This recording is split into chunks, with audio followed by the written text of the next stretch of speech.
না। আগামী 12ই নির্বাচন বলে দিবে উত্তরবঙ্গের 2 নম্বর আসনের জনগণ তারা মফিজ নামেই থাকবে না মর্যাদাশীল উচ্চ করে বেঁচে থাকবেন সর্বপ্রকারের আপনাদের বেকারত্ব দূরকরণের মাধ্যমে। সম্মানিত উপস্থিতি, বিনীতভাবে বলতে চাই পর্যন্ত সমর্থিত ডক্টর আতিকুর রহমান আমাদের ভাই, আতিকুর রহমান আমাদের স্বজন, আতিকুর রহমান আমাদের ছেলে সন্তান, আতিকুর রহমান আমাদের ভাতিজা। তাকে জেতার পরেই আমরা উল্লাসে মেতে উঠব না।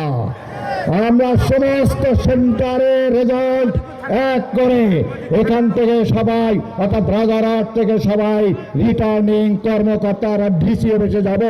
ফুলবাড়ির লোকেরা রেজাল্ট নিয়ে আসবেন, সদরের লোকগুলো রেজাল্ট নিয়ে আসবেন।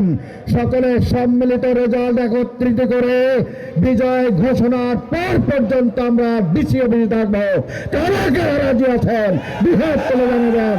লিল্লাহি তাকবীর। আপনাদের দোয়া চেয়ে